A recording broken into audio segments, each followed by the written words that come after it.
옛날 러시아에 바흐미라는 청년이 있었습니다. 이 바흐미에게는 꿈이 하나 있습니다. 그게 뭐냐 하면 많은 땅을 차지하고 자기가 농장의 지주가 되는 것이었습니다. 그게 소원이었습니다. 자, 그런데 한 번 이상한 소문을 듣게 되었습니다. 우크라이나 지방에 가면 땅값이 너무너무 싸다는 겁니다. 그리고 적은 돈만 가지면 대지주가 될 수 있다고 하는 이야기를 듣게 됩니다.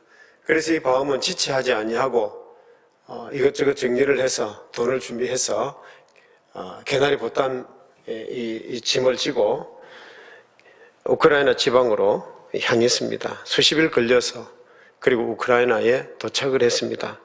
가인 듣던 대로 그대로였습니다. 우크라이나 땅이 얼마나 좋고 기름진지요. 그리고 땅값이 너무너무 쌉니다. 그것도 한 평, 두 평씩 파는 것이 아니라 하루치에 얼마씩 그렇게 해서 거래가 되었습니다. 그러니까 거래를 하는데 어떻게 거래를 하느냐 하면 땅을 사고 싶은 사람은 돈을 가지고 와서 아침에 해가 뜰 때쯤 해서 그 사람이 달려서 그리고 해 질 때쯤 돼서 돌아오면 자기가 밟은 땅은 전부 자기 땅이 되는 것이었습니다. 정말 그 이야기를 듣고 촌장의 땅을 사기로 계약을 했습니다. 그리고 돌아와서 이제 다음날 아침에는 이제 해가 뜰 때쯤 해서 자기가 달려서 밟는 땅은 자기 땅이 되는 겁니다. 생각만 해도 밤에 잠이 오지를 않습니다. 지주가 된다는 그 꿈에 부풀어서 밤새도록 뜬 눈으로 보냈습니다. 아침이 되었습니다. 바움은 돈을 준비를 하고 꽃갱이를 준비를 하고 먹을 수 있는 음식을 좀 준비를 해서 약속된 장소에 나갔습니다. 나갔더니 촌장이 그 앞에 기다리고 말뚝을 박아서 기다리고 있고 그리고 촌장과 함께한 하인들이 그곳에 있습니다. 거기에 가서 자기가 가진 돈을 주고 그리고 이제 자기가 뛰어가면 됩니다. 근데 촌장이 뛰어가기 전에 마지막으로 이런 이야기를 해줍니다. 자네 한 가지만은 분명히 기억하게. 자네가 아무리 많은 땅을 밟더라도 해가 지기 전에 돌아와야 한다네. 해가 지고 나서 돌아오면 아무 소용이 없네. 해가 지기 전에 반드시 돌아와야 하네. 그래서 밤은 알았다고 고개를 끄덕이고 그리고 동편에 해가 힘있게 솟아오를 때에 펼쳐져 있는 지평선을 향해서 바라보면서 땅 하고 달리기 시작합니다. 이제 자기가 밟는 땅은 전부 자기 땅이 되는 것입니다. 한 채의 땅이라도 더 차지하고자 그 생각에 잠시도 쉬지 아니하고 계속 달립니다. 달리고 또 달립니다. 중간에 달리다가 자기가 온 땅에다가 곡괭이로 표시를 해놓고 또 달리는 겁니다. 계속해서 달리고 또 달렸습니다. 이제 해가 중천에 떴습니다. 그는 방향을 바꾸어서 왼쪽을 향해서 또 달리기 시작을 합니다. 땀이 비 오듯이 흘러내립니다. 오래간만에 달리기 때문에 온몸이 천근처럼 무겁습니다. 그렇지만 바움이 대지주가 된다는 그 생각 때문에 피곤한 줄도 모르고 꿈에 부풀어서 계속해서 달립니다. 자, 어느덧 해가 4분의 3이 이렇게 넘어갑니다. 내가 너무 멀리 왔나? 이제는 돌아가야지. 출발 지점으로 돌아가야지. 그래서 방향을 틀어서 이제는 처음 출발했던 그 장소로 뛰어가기 시작을 합니다. 심장이 터질 것만 같습니다. 그런데 여기서 멈춰버리면 지금까지 내가 수고한 바람이 없어질 것 같아서 쉬지도 아니하고 계속 뛰어갑니다. 그래서 죽을 각오를 하고 계속 달렸는데 저 멀리 보니까 촌장도 보이고 하인도 보이는 것입니다. 자, 그런데 바움도 그렇게 뛰어오다 보니까 정신이 가물가물해지는 것입니다. 그리고 바움이 출발점에 도착을 했습니다. 해가 넘어갈 즈음입니다. 그런데 그 출발점에 도착하자마자 바움은 쓰러집니다. 그래서 바움은 그의 심장이 견디지를 못하고 터져버리고 말았습니다. 영영 일어나지를 못했습니다. 촌장은 그 주위에 있는 하인들에게 그를 묻어주라고 말하면서 이렇게 중얼거립니다. 인간에게는 자기가 묻힐 6자 땅만 있으면 되는 거라네. 여러분, 이 내용은요, 대문호 톨스토이가 쓴 사람에게는 과연 얼마만큼의 땅이 필요한가라는 글에 놓는 이야기 줄거리입니다. 여러분, 사람에게 필요한 땅은 결국 자기가 묻힐 6자 땅밖에는 필요 없다는, 다시 말해 무덤밖에 필요 없다 하는 이야기를 하고 있는 것입니다. 자, 여러분, 우리 인생이 한 줌의 흙으로 돌아갈 때 우리가 쌓아 놓았던 재물은 가지고 갈까요? 가지고 가지 못할까요? 우리가 아무리 많은 재물을 쌓아 놓아도 가지고 갈 사람 아무도 없습니다. 그래서 알렉산더가 세상을 떠날 때에 자기의 손을 간 밖으로 내어달라, 그렇게 했던 거죠. 빈손으로 간다는 것입니다. 결국 빈손으로 왔다가 빈손으로 가는 것이 우리네 인생이라는 것입니다.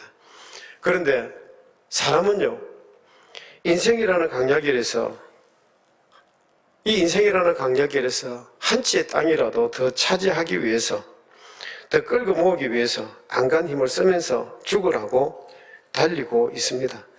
우리 야고보서 4장 14절 같이 한번 읽어보십시다. 같이 읽습니다. 내일 일을 너희가 알지 못하는도다. 너희 생명이 무엇이냐? 너희는 잠깐 보이다가 없어지는 안개니라. 자, 여러분, 너희 생명이 무엇이냐? 생명이 뭐라고요? 잠깐 보이다가 없어지는 안개다, 이렇게 말씀을 합니다. 그렇습니다. 우리의 생명은요, 안개와 같습니다. 우리가 새벽이 되면 촉하게 안개에 끼었지만 해가 중천에 해가 떠오르면요, 그 안개는 어디론가 다 사라지고 하나도 보이지를 않습니다.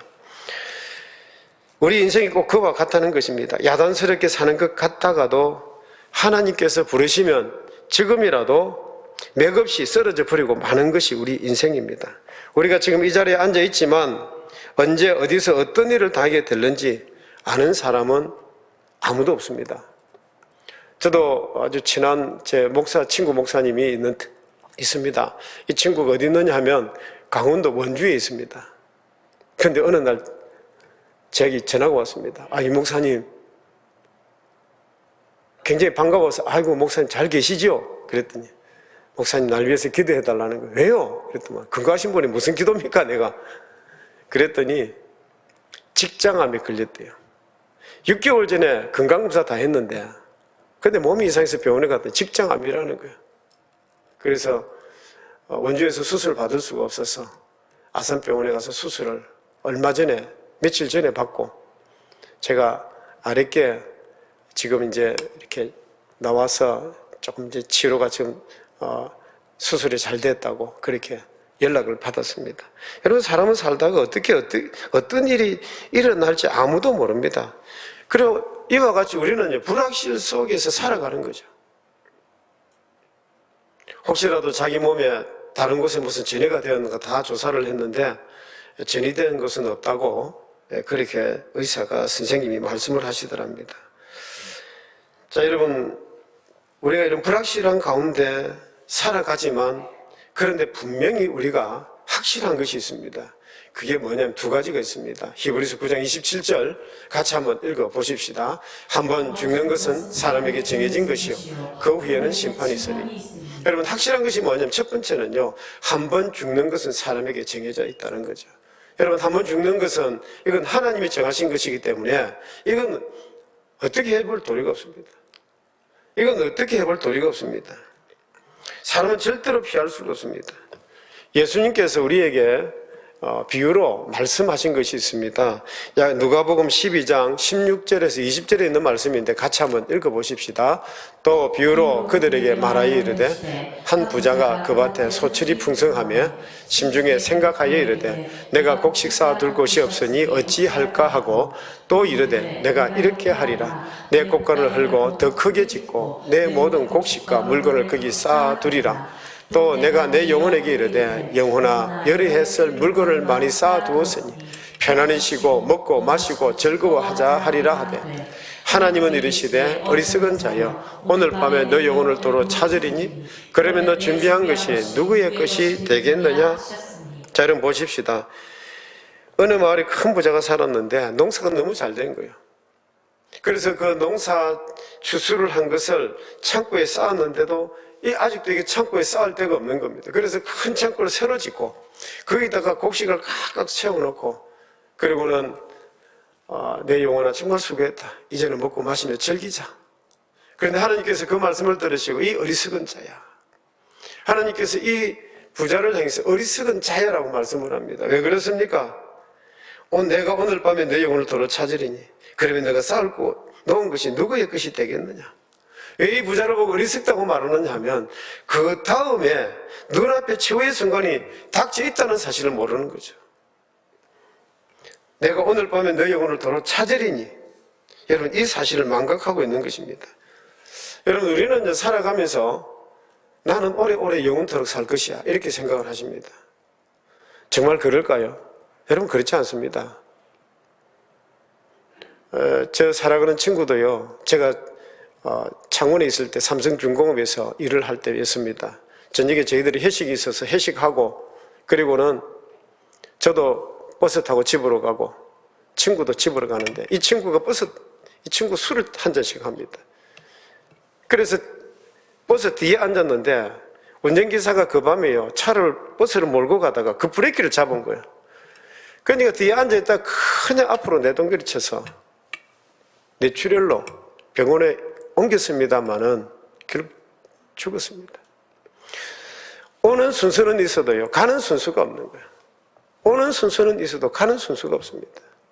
이게 불확실하다는 거죠. 그런데 확실한 게 뭡니까? 사람은 반드시 간다는 것입니다. 참 따지고 보면 여기 있는 우리 모두도 참 어리석습니다. 왜냐하면 우리는 오래오래 건강히 살 것처럼 생각합니다. 우리가 영원토록 살 것처럼 생각합니다. 그래서 욕심도 부리고 거짓말도 하고 싸움도 하고 다른 사람 마음에 상처를 주는 일 서슴지 않습니다.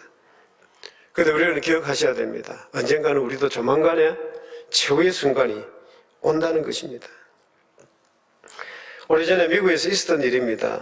트럭 한 대를 운전하시는 분이 시골길을 달리고 있었습니다. 이분이 시골길을 달리다 보니까 아직도 해가 있고 하니까 어떤 사람이 자기 좀 태워달라고 손을 번쩍 듭니다. 지나가는 길에 자기 좀 태워달라고. 그래서 어디까지 간다 그러니까 가는 길이니까 타세요. 그래서 운전석에 있는 데는 탈 수가 없어가지고 트럭 뒤에다 태웠습니다. 근데 그 트럭 뒤에는 뭐가 있었느냐 하면 빈 사람 죽으면 이렇게 넣는 간이 하나 있었습니다. 조금 기분은 찝찝해도 그래도 자기가 타고 가야 되겠다 싶어서 그 트럭을 타고 가는 겁니다. 그런데 이 트럭이 한참 가다가 또 그 중간에 보니까 두 사람이 또 손을 번쩍 들면서 차를 좀 세워가지고 우리 어디로 가는데 가는 길이면 좀 태워달라 그럽니다. 그래서 이 착한 운전사가 그럼 타세요. 뭐 같이 뒤에 사람 타고 있으니까 같이 타세요. 그래서 탔는데 사람은 안 보이는 거예요. 근데 보니까 그 속에 간이 하나 있습니다. 그 사이에 어떤 일이 있었느냐 하면 이 한 사람 먼저 탔던 사람이요, 이 날씨가 좀 어두워지고 비가 오고 이러니까 비 맞기 싫어가지고 비 맞으니 차라리 간 속에 좀 들어가서 비를 좀 피하자 싶어서 간 속에 들어간 겁니다. 그리고 들어가서 간 뚜껑을 닫고 거기 누웠는데 뭐 어둠컴컴하고 하니까 피곤도 하고 해서 그 사이에 잠깐 잠이 드는 거예요. 근데 그 사이에 어떤 일이 벌어졌습니까? 두 사람이 또 탔거든요. 이 트럭이 잘 다니다가 갑자기 트럭이 브레이크를 밟았는데, 무슨 앞에 뭐 장애물이 있어 브레이크를 밟았는데 이 간이 이게 고정되어 있는 게 아니고 미끌리면서 간 속에 잠을 자던 사람이 놀라서 일어난 거예요. 그래서 간을 밀고 놓는데 보니까 뭐 귀신이 노는 것 같은 거예요, 갑자기. 그래 이 두 사람이 놀래가지고 달리는 차에서 그냥 뛰어내린 거예요. 그래서 한 사람은 즉사를 하고 한 사람은 골절상을 입었습니다. 자, 그런데 여러분 보십시다. 이 두 사람이, 한 사람은 즉사하고 골절상을 입었는데 죽은 사람은요, 제가 물어보고 싶은 그겁니다. 죽을 준비가 되었느냐는 거죠. 죽을 준비가 정말 되었을까요? 여러분 세상에 살다가 죽으면 그것으로 끝입니까? 아닙니다. 여러분 우리가 이 땅에 살다가 죽는 것으로 끝나는 것이 아닙니다. 오는 순서는 있어도 가는 순서가 없다는 말이 맞죠. 죽음이 준비된 죽음이냐는 거죠. 우리가 이 땅에 살다가 그냥 이 죽음으로 끝나면 얼마나 좋겠습니까? 그런데 그렇지 않습니다. 그 다음 세계가 있는 거죠. 그 다음 세계가 있습니다. 우리 히브리서 9장 27절 다시 한번 읽어보십시다. 한번 죽는 것은 사람에게 정해진 것이요, 그 후에는 뭐가 있다고요? 심판이 있다는 거예요. 심판이 있습니다. 그냥 우리가 이 땅에서 죽는 것으로 끝나면 좋겠지만 이렇게 끝나는 것이 아니고 그 다음 심판이 있습니다. 그래서 이것은 정해진 것이라는 겁니다. 사람에게 최후의 순간이 분명하게 있는 것처럼 죽음 이후에도 심판이 있습니다. 자, 여러분, 농부가 봄이 되면 밭을 갈고 거름을 주고 씨를 뿌리면서 농사를 짓습니다. 이 농사를 지을 때 그냥 짓는 게 아니죠. 뭐 잡초도 빼고 거름도 주고, 우리 교회도 이게 정원에 보면 잡초가 생기니까 우리 구자익 장로님이 가서 뭐 풀도 뽑고 막 온 정성을 다 들입니다. 그래도 어쩝니까? 또 잡초가 또 나는 거예요. 끊임없이 잡초가 납니다. 우리 목장에 여러분 구역이 있는데, 더위가 조금 지나고 나면 풀 좀 뽑아주십시오. 잡초를 뽑고 뽑아도 또 나는 거, 이게. 자, 그런데 여러분, 가을이 되면 어쩝니까? 추수하게 됩니다. 추수를 하면 알곡과 죽정이를 가리는 거죠. 알곡은 창고에 들이고 죽정이는 불태우고, 요즘은 뭐 죽정이도 불태우지 않습니다. 다 이거 거름으로 다 쓰는데, 어쨌든 우리 인생이라고는 한 이 농사가 끝나면, 우리 인생이라고는 농사가 끝나면 주인 되시는 하나님 앞에 우리가 반드시 서야 된다는 것입니다. 그 하나님 앞에 설 때 하나님께서 너가 알곡이냐 너가 죽정이냐 이걸 반드시 심판하시게 되는 것입니다. 알곡은요 하늘 창고에 들어갑니다. 그런데 죽정이는요 지옥불에 들어가는 거죠. 꺼지지 않는 영원한 지옥불에 던져질 수밖에 없는 것입니다. 그래서 오늘 우리들에게 경고를 하시는 거예요. 한 번 죽는 것은 사람에게 정하신 것이요 그 후에는 뭐가 있다? 심판이 있다. 우리에게 경고의 말씀을 주시고 있는 것입니다. 여러분, 하나님의 말씀인 성경은요 우리들에게 천국과 지옥에 대해서 말씀을 하시고 심판에 대해서 말씀을 많이 하고 있습니다. 그런데 우리는 이런 말씀들을 그냥 귀를 한번 듣고 그냥 지나쳐 버릴 때가 많습니다. 그래서 제가 다시 한번 확인한다고 이 말씀을 드리는 거예요. 날씨가 덥고 무덥고 이러면 우리의 마음도 해이해지니까 다시 한번 제가 말씀을 드립니다. 심판의 경고에 우리가 귀를 기울여야 된다는 것입니다. 1945년 8월이었습니다. 일본의 히로시마와 나가사키에 원자탄이 투하되기 직전이었습니다. 왜냐하면 일본이 2차 세계대전으로 중국과 뭐 우리나라뿐만이 아니라 심지어는 하와이 비행기 비행장 폭발하는 그런 사건이 있었습니다. 그래서 이 2차 대전을 종식시키기 위해서 히로시마와 나가사키에 원자폭탄을 투하하기 직전이었습니다. 그런데 그래도 미국 사람들은요 참 신사적입니다. 그냥 할 수가 없어서 미거기를 보내가지고 히로시마와 나가사키 상공위에서 비라를 뿌렸습니다. 그 비라 내용이 뭐냐 하면 시민 여러분 8월 6일 오후가 되면 여러분들이 지금까지 한 번도 경험해보지 못한 엄청난 위력의 폭탄이 투하될 것입니다. 그래서 시 중심에서 적어도 반경 50km는 떠나가십시오. 피하셔야 됩니다. 그렇지 않으면 죽음을 면할 도리가 없습니다. 계속해서 공중에서 삐라를 뿌려서 전단지를 뿌렸습니다. 그 전단지를 받은 사람의 극소수만의 사람들이 피난을 갔습니다. 그러나 나머지 사람들은요 코웃음 쳤습니다. 세상에 그런 게 어디 있어? 세상에 그런 게 어디 있어? 미국이 우리를 겁주는 거야? 협박하는 거야? 그리고 그냥 그대로 살았습니다. 그런데 여러분 8월 6일 날 오후 경고된 그대로 원자탄이 투하가 되었습니다. 여러분 피하지 않냐고 코웃음 쳤던 사람들이 어떻게 되었을까요? 많이 죽고요. 지금도 그 원자폭탄이 투하되어져서 그 피해를 보고 있는 사람들 아직도 있습니다. 아직도 있습니다. 사랑하는 성도 여러분, 하나님께서 우리들에게 말씀을 합니다. 한번 죽는 것은 사람에게 정해진 것이요 그 후에는 심판이 있으리니 이 경고의 말씀에 귀를 기울일 줄 알아야만 되는 것입니다. 우리가 이 땅에 살면서 세상에서 내가 억울하면 지방법원에서 고등법원, 대법원으로 이렇게 계속해서 재판 걸 수 있습니다. 그런데 우리가 한번 죽고 나면 그런 거 없습니다. 한번 죽고 나면 이건 최후의 심판입니다. 그것으로 끝나는 거예요. 최후의 심판을 아셔야 된다는 것입니다. 그때는 아무리 뉘우치고 울고 불고 해봐야 여러분 소용이 없습니다. 자, 그러면 세 번째로 심판의 기준이 있습니다. 그 심판의 기준이 뭐냐면 요한계시록 20장 12절에 이렇게 말씀을 합니다. 같이 한번 읽어보십시다. 또 내가 보니 죽은 자들이 그 보좌 앞에 서 있는데 책들이 펴있고 또 다른 책이 펴졌으니 곧 생명책이라 죽은 자들이 자기 행위를 따라 책들에 기록된 대로 심판을 받으니 자, 여기 보시면 우리가 나중에 죽은 뒤에 하나님의 심판대 앞에 서서 심판받는 광경이 잘 묘사가 되어져 있습니다. 또 내가 보니 죽은 자들이 큰 자나 작은 자나 그 보좌 앞에 서 있는데 그랬습니다.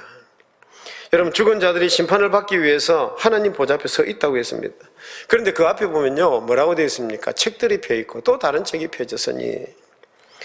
자, 여러분, 책이 펴져 있다 기록되어 있습니다. 책이 펴져 있고 또 다른 책이 펴졌으니 그 생명책이라. 자, 그런데 죽은 자들이 자기 행위를 따라 책들에 기록된 대로 심판을 받으니 그랬습니다. 각 사람이 책에 기록되어 있는 행위에 따라서 심판을 받는다고 말씀을 합니다. 그래서 여러분, 인생을 뭐라고 하느냐면 한글의 책과 같다 그랬습니다. 여러분, 우리 사람들의 인생에 하루하루의 삶이 다 기록이 되어지는 거죠. 싫든 좋든 간에 우리는 살아가면서 한 페이지, 책의 한 페이지를 장식을 합니다. 우리가 어떻게 살든 간에 하나도 남김없이 다 기록이 되어지는 것입니다. 자, 그런데 그 책이 펴지고 또 책이 펴 있다고 했습니다. 이 책 뚜껑이 덮여 있는 것이 아니라, 닫혀 있는 것이 아니라 책이 펴 있는 거죠. 그 책이 무슨 책입니까? 생명책이다 그랬습니다. 책들이 펴 있고 또 다른 책이 펴졌으니 곧 생명책이다 그랬습니다. 자, 여러분, 이 생명책에는요, 예수 그리스도를 믿는 모든 사람들의 이름이 기록되어져 있는 책입니다. 행위의 책이 있는데 그 행위를 따라 기록된 대로 심판을 받으니 그랬습니다. 행위의 책이 있고 심판의 책이 있는 거죠. 이 행위의 책에는 우리가 행하는 행동들이 그대로 다 기록이 되어지는 것입니다. 내가 하는 행위, 살아가면서 내가 품고 있는 생각들, 이런 것들이 다 기록이 되어집니다. 그런데 또 한 권의 책이 뭐라고요? 생명책이 있다는 거죠. 여러분, 종교개혁을 일으켰던 마틴 루터가 한 번은 꿈을 꿉니다. 그가 보니까, 그 책을 보니까, 그 책이 한 권인데 그 책에 보니까 어릴 때부터 지금까지 지었던 모든 죄들이 하나도 빠짐없이 다 기록이 되어져 있습니다. 근데 그 책 옆에는 누가 있느냐 하면 이 사탄 마귀가 딱 서 있는 거예요. 그리고 마틴 루터를 보고 언제 너가 이런 죄를 지었지? 또 너가 이런 죄를 지었지? 자, 그러면서 계속 마틴 루터를 향해서 이야기를 합니다. 그러면서 뭐라고 하느냐면, 너가 이처럼 많은 죄를 짓고 너가 구원받는다고? 그래가지고 내가 종교개혁을 일으킨다고? 마틴 루터를 향해서 계속 그 말을 주는 거예요. 내가 그래가지고 뭘 한다고? 계속 그렇게 하는 거예요. 마틴 루터가 막 겁이 나는 겁니다. 내가 이래가지고 무슨 종교개혁을, 내가 이래가지고 뭘 구원받을 수 있을까? 자, 그럴 때에 하늘에서 들려오는 소리가 있었습니다. 예수 그리스도의 피가 우리를 모든 죄에서 깨끗하게 하실 것이요. 예수 그리스도의 피가 우리를 모든 죄에서 깨끗하게 하실 것이요. 그 소리를 마틴 루터가 듣게 됩니다. 그렇다, 예수 그리스도의 피가 나를 모든 죄에서 깨끗하게 해주셨구나. 이 사실을 마틴 루터가 다시 한번 깨닫게 됩니다. 그래서 악한 사탄 마귀에게 소리를 칩니다. 너가 이런 죄를 지었는데 너가 무슨 구원이냐? 너가 그래가 무슨 종교개혁이냐? 그러는 그 사탄을 향해서 외칩니다. 예수 그리스도의 피가 나를 모든 죄에서 깨끗하게 하셨느니라. 이 사탄아, 떠나가라. 그러니 사탄이 저 멀리 도망을 가고 말았습니다. 그렇습니다. 우리가 우리의 행위대로 심판을 받는다면 세상에서 구원받을 사람 한 사람도 없습니다. 하나님 앞에서 자기 행위로 어렵다함을 받을 사람이 아무도 없습니다. 아무리 세상에 성인 군자라 할지라도 예수 그리스도를 믿지 않는 사람은 하나님 보시기에 똑같은 죄인에 지나지 않습니다. 그런데 참 감사한 것이요, 우리의 행위를 기록한 책도 있지만 그 옆에 무슨 책이 또 펴졌다고요? 생명책이 펴져 있습니다. 이 생명책이 뭐냐? 생명책에 자기 이름이 기록되어 있는 사람은 지금 죽어도 하늘나라에 갈 수가 있습니다. 그 사람의 지은 죄가 아무리 주홍빛보다 붉다 할지라도 그 이름이 생명책에 기록되어 있으면 그 사람은 천국에 가는 것입니다. 예수 그리스도의 보혈이 우리의 모든 죄를 흰눈보다 더 깨끗하게 씻어주기 때문입니다. 자, 그러나 여러분, 그 이름이 생명책에 기록되지 못한 사람은 아무리 세상에서 선한 일을 많이 해도 그 사람은 지옥불에 던져질 수밖에 없습니다. 자, 그러면 여러분 어떻게 해야 우리가 생명책 이름이 기록될 수 있을까요? 우리가 어떻게 해야 정말 내 이름이 생명책에 기록될 수 있을까요? 돈으로 되겠습니까? 내가 지식을 많이, 내가 박사학위를 가지고 있으면 되겠습니까? 내가 권세와 명예를 가지고 있으면 되겠습니까? 아닙니다. 한 가지 방법밖에 없습니다. 그게 뭐냐면 예수 그리스도를 내 마음에 영접하고 길이요 진리요 생명 대신 예수 그리스도를 믿고 따르는 길입니다. 내 이름이 생명책에 기록되는 길은 다른 방법이 없습니다. 돈으로 되는 것도 아니고 지식으로 되는 것도 아니고 어떤 명예와 권세로 되는 것도 아닙니다. 오직 예수 그리스도를 나의 구세주로 길이요 진리요 생명 대신 예수 그리스도를 믿고 따르는 이 길 외에는 다른 길이 없습니다. 여러분들에게 제가 묻습니다. 아까도 말씀을 드렸습니다만 여러분들이 다 예수 그리스도 잘 믿는가 합니다. 근데 날씨가 덥고 우리가 이렇게 마음이 해이해지고 그럴 수가 있습니다. 다시 한번 확인하는 거예요. 여러분들이 다시 한번 묻습니다. 사랑하는 성도 여러분, 예수 그리스도를 믿으십니까? 여러분 예수 그리스도를 믿으십니까? 예수 그리스도를 믿음으로 천국 갈 줄로 믿습니까? 예수 그리스도를 믿음으로 이 땅에서 천국을 누리며 사는 여러분이십니까? 여러분 이 땅에서도 예수님 믿기 때문에 이 땅에서 천국도 누리셔야 돼요. 여러분 이 물음에 아멘으로 대답할 수 있는 분은 지금 죽어도 아무런 걱정 없습니다. 그런데 이 질문에 자신 있게 아멘으로 답하실 수 있는 분은 여러분 내일로 미루지 마시고 이 시간 다시 한번 결단하시기를 바랍니다. 예수 그리스도를 나의 구세주로 나의 주님으로 나의 죄를 대신해서 십자가에 돌아가신 하나님의 아들로 여러분들이 믿으시기를 주의 이름으로 축복합니다. 자, 그런데 우리가 반드시 한 가지 기억해야 될 것이 있습니다. 우리가 구원을 받느냐 받지 못하느냐 하는 것은 우리 이름이 생명책에 기록이 되면 됩니다. 자, 그러나 내가 하늘나라에 가면 하나님께서 우리에게 상급을 주신다고 들었습니다. 어떤 사람은 의의 면류관, 뭐 그런 면류관을 준다는 거예요. 그러면 그 면류관을 어떻게 받느냐는 겁니다. 여러분 우리 이 땅에 살아가면서 하늘나라에 가기는 갔는데 부끄러운 구원 받은 사람 있지 않습니까? 우리 예수님 십자가 돌아가실 때 그 오른편에 있는 강도가 주님의 나라에 들어가실 때에 나를 좀 기억해달라고. 그 강도를 향해서 예수님께서 오늘 너가 나와 함께 나군에 있으리라. 예수님이 허락하십니다. 부끄러운 구원이라도 그렇게 구원받아서 들어가는 사람도 있지만 그런데 여러분 우리가 이 땅에서 그런 부끄러운 구원 받았어야 되겠습니까? 하나님 앞에 가면 하나님께서 우리에게 주시는 상급이 있는데요. 그 상급은 어떻게 받느냐 하면 우리가 이 땅에 살아가면서 하나님의 나라와 그 일을 위해서 정말 열심히 헌신하고 봉사하며 살아간 그 사람들에게 하나님께서 상급을 주시는 거예요. 하나님께서 우리에게 주신 건강과 또 지식과 물질과 은사와 달란트를 통해서 하나님의 영광을 드러내고 하나님의 나라와 의를 위해서 헌신하고 봉사하신 그분들에게 주시는 거예요. 여러분 전도를 많이 한 사람에게 주는 또 하나님의 이 면류관이 또 있는 거예요. 정말 그 안에서 어려운 사람들 그렇게 도와주고 그렇게 봉사하신 그런 분들이 주시는 상급이 있는 거예요. 기도 많이 한 분들에게 주는 상급이 있는 거예요. 그 상급은 어떻게 받느냐? 내가 살아있을 때, 내가 지금 여러분들이 살아있을 때 여러분이 어떻게 살아가느냐에 따라서 하나님께서 그 상급을 주시는 것입니다. 어쨌든 여러분 우리가 이 땅에 살면서 주님 위해서 풍성한 열매 많이 맺으시고 그렇게 하나님이 주시는 상급 받으시는 여러분 될 수 있기를 주의 이름으로 축복합니다.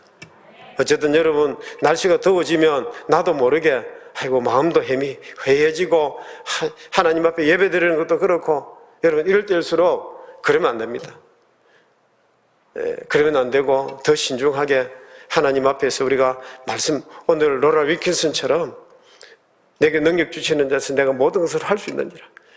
여러분 하나님의 말씀 붙들고 말씀을 믿음으로 믿는 그 사람을 통해서 하나님 영광 받으시는 거예요.